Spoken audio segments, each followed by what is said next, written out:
Hello സുഹൃത്തുക്കളെ, welcome back to our YouTube channel Ahead Jino. ഞാൻ Jino film. അപ്പോൾ ഇന്നത്തെ വീഡിയോ വളരെ വ്യത്യസ്തപരമായിട്ടുള്ള ഒരു സംഭവമാണ് നമ്മൾ ചെയ്യാൻ പോകുന്നത്.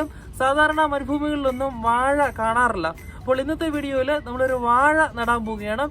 വാഴ എന്ന് കേൾക്കുമ്പോൾ നിങ്ങൾ പെട്ടെന്ന് തെറ്റിദ്ധരിക്കാൻ സാധ്യതയുണ്ട്. വലിയ വാഴ വിത്തുകളോ വാഴക്കന്നുകളോ അല്ലെങ്കിൽ ചെറിയ ടിഷ്യൂ കൾച്ചർ വാഴ വിത്തുകളൊക്കെ ആയിരിക്കും നമ്മളൊരു പക്ഷേ പ്രതീക്ഷിക്കുന്നത്. പക്ഷേ അതൊന്നുമല്ല. കഴിഞ്ഞ ദിവസം ഞാനാണെങ്കിൽ കൃഷി സംബന്ധമായിട്ടുള്ള കടകളുടെ അടുത്തോട്ട് പോകുമ്പോഴേക്കും എന്നെ പ്രത്യേകം ആകർഷിച്ച ഒരു കാര്യമാണ് ഒരു വാഴയുടെ പടവും ഇതുപോലെ ഒരു കവറും. അപ്പോൾ ഞാനിത് എടുത്ത് നോക്കിയപ്പോഴത്തേക്കും ഇത് വാഴയുടെ പടം നിങ്ങൾക്ക് കാണാൻ സാധിക്കും. ഇതിനകത്തൊരു വാഴ വിത്തുണ്ട്. ഇത് ടിഷ്യൂ കൾച്ചറിൻ്റെ ഒരു പ്രത്യേക രീതിയിൽ ഇതിനകത്ത് ഇങ്ങനെ ഫ്രീസ് ചെയ്തുപോലെ വെച്ചിരിക്കുന്ന ഒരു വാഴവിത്താണിത്. ഇതിൻ്റെ പേരൊക്കെയാണ് ഇതിൻ്റെ പുറത്ത് കൊടുത്തിരിക്കുന്നത്. ഇതിൻ്റെ ശാസ്ത്രനാമം മറ്റാന്ന് തോന്നുന്നു, മ്യൂസ എൻസ്റ്റേ വെൻട്രിക്കോസ. എനിക്കൊന്ന് വാഴയുടെ സംബന്ധമായിട്ടുള്ള എന്തോ ശാസ്ത്രനാമമൊക്കെ ആണെന്ന് തോന്നുന്നു. ഒക്കെയാലും നമുക്ക് ഈ കവർ ഒന്ന് പൊട്ടിച്ചു നോക്കാം. ഇതെന്താകും ഇതിൻ്റെ ഉള്ളിലെന്ന് നിങ്ങളെപ്പോലെ തന്നെ എനിക്കും ഒരു ജിജ്ഞാസയുണ്ട്.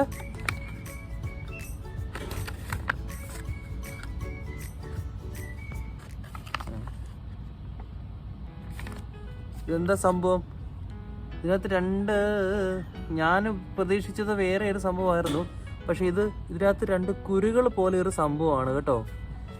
ഇതുണ്ടോ, നിങ്ങൾക്ക് ഇച്ചിരി അടുത്തായിട്ട് കാണാൻ സാധിക്കും. രണ്ട് കുരുകൾ. ഇതെനിക്കൊന്ന് കുഞ്ഞ് ടിഷ്യൂ കൾച്ചറിൻ്റെ വല്ലതും വാഴ വിത്തുകൾ ഇങ്ങനെ ഒരു സെറ്റപ്പിലാക്കി എടുത്തിരിക്കുന്നതായിരിക്കും. ഇത് രണ്ടെണ്ണം ഉണ്ട് കേട്ടോ. ഇത് രണ്ട് കുരുക്കൾ.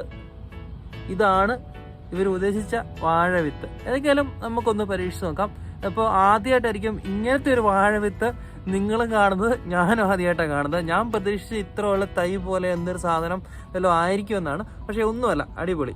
ഒരിക്കലും വളരെ ആദ്യത്തെ എൻ്റെ ഒരു എക്സ്പീരിയൻസ് ആണ്. ഒരു പക്ഷേ നിങ്ങളുടെയും ആദ്യത്തെ എക്സ്പീരിയൻസ് ആയിരിക്കും. നമ്മൾ സാധാരണ വീടുകളിലൊക്കെ വലിയ വാഴ വിത്തുകളും ഒക്കെ അത് കണ്ടിട്ടുണ്ട്. അപ്പോൾ ഏതൊക്കെയാലും നമുക്ക് ഇത്തവണ ഇതൊന്ന് നട്ടു നോക്കാം. എങ്ങനെയാകും എന്നൊന്ന് നമുക്കൊന്ന് നോക്കാമല്ലോ. വാഴ നടേണ്ടത് കൊണ്ട് ഞാൻ ഏകദേശം ഒരു വലിയ ചെടിച്ചട്ടിക്കാണ് എടുത്തിരിക്കുന്നത്. ഏകദേശം ഇത് രണ്ട് വിത്തുകളുണ്ട്. ഞാൻ ഈ രണ്ട് വിത്തുകൾ ഉള്ളത് കൊണ്ട് ഞാൻ ഈ രണ്ട് ചെടിച്ചട്ടിയിൽ നിന്ന് എടുത്ത് പരീക്ഷിക്കുന്നില്ല. ഞാൻ ഒരു ഇത് തന്നെയാണ് എടുക്കുന്നത്. രണ്ട് സൈഡിലായിട്ട് നമുക്ക് നടാൻ പറ്റും. ഇത് ഓൾറെഡി നന്നായിട്ട് ട്രീറ്റ് ചെയ്ത് വെച്ചിരിക്കുന്ന ഒരു ചെടിച്ചട്ടിയാണ്. ഇതിനകത്ത് ചാണകപ്പൊടിയുണ്ട്, ജൈവവളമുണ്ട്, കമ്പോസ്റ്റ് ഉണ്ട് തുടങ്ങിയ സാധനങ്ങളെല്ലാം കൂടി മിക്സ് ചെയ്ത് ഒരു പോട്ടി മിക്സ് ട്രേ നന്നായിട്ട് ഒരുക്കി വെച്ചിരിക്കുന്നതാണ്. പോട്ടി മിക്സ് ട്രേ റെഡിയാക്കുന്നത് വിവരം ഞാൻ നന്നായിട്ട് ഡീറ്റെയിൽ ആയിട്ട് നമ്മുടെ ചാനലിൽ തന്നെ ഇട്ടിട്ടുണ്ട്. സാധിക്കുന്നവരൊന്ന് കണ്ടു നോക്കാം. ഒരിക്കലും നമുക്ക് ഇതിലോട്ട് തന്നെ നമ്മുടെ വാഴവിത്ത്, കുഞ്ഞൻ വാഴവിത്ത്, അതായത് ഗുളിക പരുവത്തിലുള്ള ചെറിയ വാഴ വിത്ത് നമുക്ക് നടാം. ഞാൻ കൈ പിടിച്ച് നിങ്ങളെ ഒന്നും കൂടി കാണിക്കാം. ആ വിത്ത് ഇതാണ് സംഭവം. ആരെങ്കിലും വിശ്വസിക്കുമോ ഇത് വാഴവിത്താണ്? അതുപോലെ തന്നെ കുമ്മായപ്പൊടി ചെറുതായിട്ട് ഇട്ടിട്ട് ഇത് ട്രീറ്റ് ചെയ്ത് വെച്ചിട്ടുണ്ട്. ഒന്ന് പുളിരസമൊക്കെ ഒന്ന് മാറി കിട്ടാൻ വേണ്ടിയിട്ട് 2 ടീസ്പൂണ്. ഇതിൻ്റെ ഈ കന്ന് പോലുള്ള സാധനം അല്ലെങ്കിൽ ഈ കൂമ്പ് പോലുള്ള സാധനമുണ്ട്. ഇത് മുകളിൽ വരുന്ന രീതിയിൽ വേണം ഇത് നടാൻ. അധികം ആഴത്തിലോട്ടൊന്നും ഞാൻ നടുന്നില്ല. ഇതിൻ്റെ മുകളിൽ ഏതൊക്കെയാലും നമ്മുടെ വാഴ ഒക്കെ കൂമ്പാരം കൂട്ടി വെക്കുന്ന പോലെ തന്നെ നമുക്ക് ഇത് കൂട്ടി വെക്കാം. കുറച്ചൊന്ന് നമുക്കിത് എവിടെ നട്ടതെന്നെങ്കിലും അറിയണമല്ലോ, ഏത് ഭാഗത്താണ്.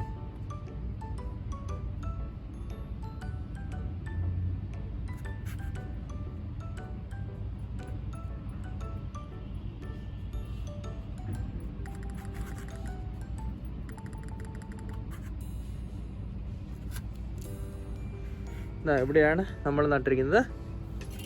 നിങ്ങൾ ഇതിൻ്റെ പടം നിങ്ങൾക്ക് വിശ്വസിക്കാൻ സാധിക്കുന്നില്ലെങ്കിൽ ഒന്നും കൂടി കാണിക്കാം കേട്ടോ. അത് അവർ തന്നിരിക്കുന്ന ഒരു വാഴവിത്തിൻ്റെ പടമാണ്. ഇതുപോലെ ആകുന്നൊക്കെയാണ് പറയുന്നത്. എങ്കിലും നമുക്ക് നോക്കാം.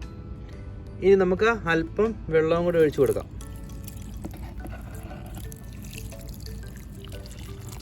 ഏതൊക്കെയാണ് സുഹൃത്തുക്കളെ നമ്മുടെ കുഞ്ഞൻ വാഴവിത്തിൻ്റെ വീഡിയോ എല്ലാവർക്കും ഇഷ്ടമായെന്ന് കരുതുന്നു.